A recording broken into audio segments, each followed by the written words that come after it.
Assalamualaikum warahmatullahi wabarakatuh teman-teman. Gimana kabarnya? Semoga sehat selalu ya.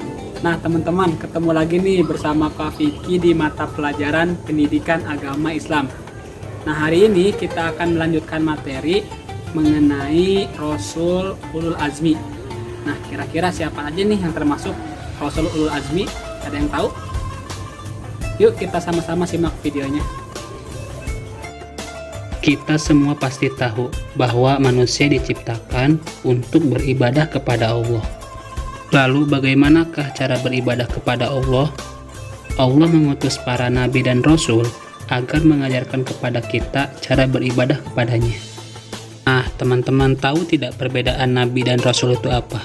Nabi adalah seseorang yang Allah berikan wahyu, diperintahkan untuk menyampaikan syariat yang telah ada sebelumnya kepada kaum yang mendapatkan kewajiban untuk mengikuti syariat tersebut.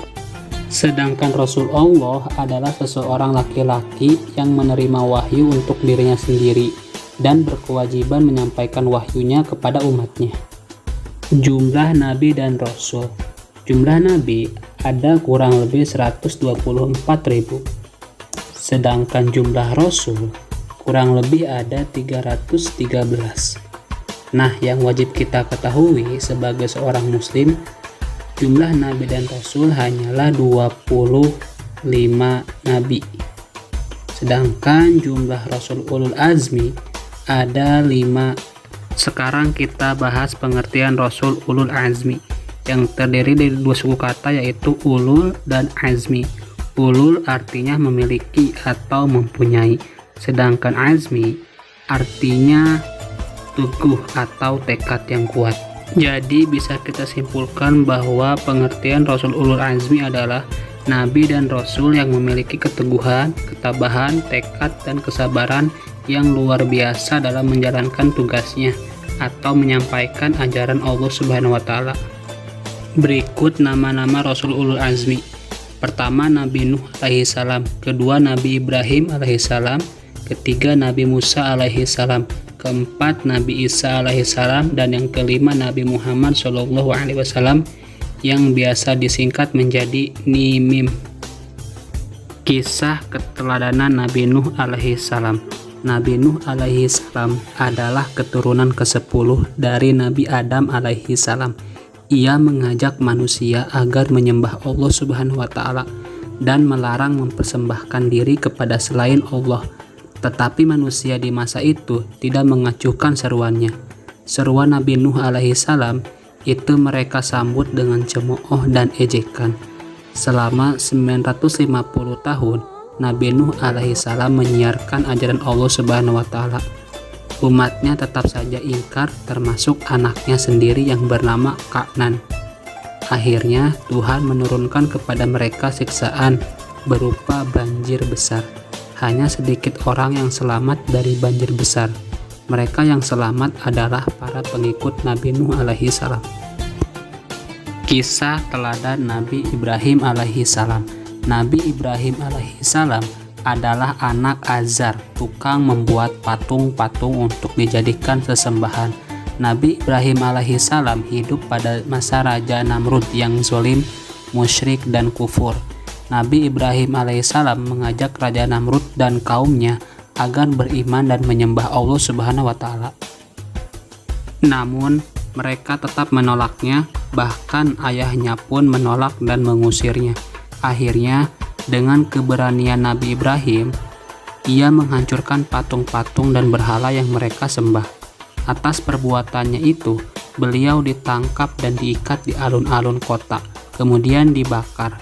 Namun atas kehendak Allah Subhanahu wa taala, api yang membakar Nabi Ibrahim pun menjadi dingin. Kisah keteladanan Nabi Musa. Nabi Musa adalah putra Imron, keturunan Bani Israel.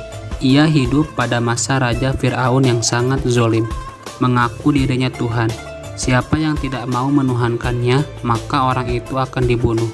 Nabi Musa alaihissalam terus saja menyebarkan ajaran Allah Subhanahu wa taala kepada kaum Bani Israel dan mendapat perlawanan dari Raja Fir'aun. Karena Raja Fir'aun tetap ingkar kepada Allah, maka Raja Fir'aun ditenggelamkan di Laut Merah. Kisah keteladanan Nabi Isa alaihi salam. Nabi Isa alaihi salam adalah putra Maryam. Dengan kekuasaan Allah Subhanahu wa taala, beliau dilahirkan dengan perantaraan ibu saja. Keajaiban kelahiran ini menjadi ujian kepada manusia, percaya atau tidak kepada kekuasaan Allah Subhanahu wa taala. Nabi Isa alaihi salam dalam menjalankan dakwahnya diancam dan direncanakan untuk dibunuh dengan cara disalib.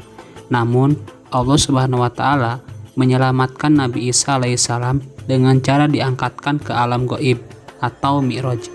Ternyata yang terbunuh adalah orang yang menyerupai Nabi Isa alaihissalam, yaitu Yahuza atau Iskariot. Rasul terakhir adalah Nabi Muhammad Shallallahu alaihi wasallam. Dialah nabi dan rasul penutup. Tiada ada lagi nabi dan rasul setelahnya. Karena Nabi Muhammad SAW sebagai penutup, maka sering disebut dengan istilah Khotamul Anbiya atau penutup para nabi. Sejak usia muda, Nabi Muhammad SAW terkenal jujur, tabah, sabar, bertanggung jawab, dan pekerja keras, sehingga diberi julukan Al-Amin, artinya terpercaya. Setelah diangkat menjadi Rasul, beliau tak henti-hentinya berdakwah mengajak umat manusia menyembah Allah Subhanahu wa taala dan meninggalkan kemusyrikan, yaitu penyembahan terhadap berhala. Salah satu mukjizat yang Allah berikan kepada Nabi Muhammad SAW yaitu berupa kitab suci Al-Quran, yang mana kitab ini menjadi pedoman hidup bagi manusia. Nah teman-teman, itu tadi materi mengenai Rasul Ulul Azmi. Semoga setelah menyimak video tadi, kita semua bisa mencontoh sikap baik dan terpuji dari para Rasul Ulul Azmi. Sampai berjumpa pekan depan teman-teman. Wassalamualaikum warahmatullahi wabarakatuh.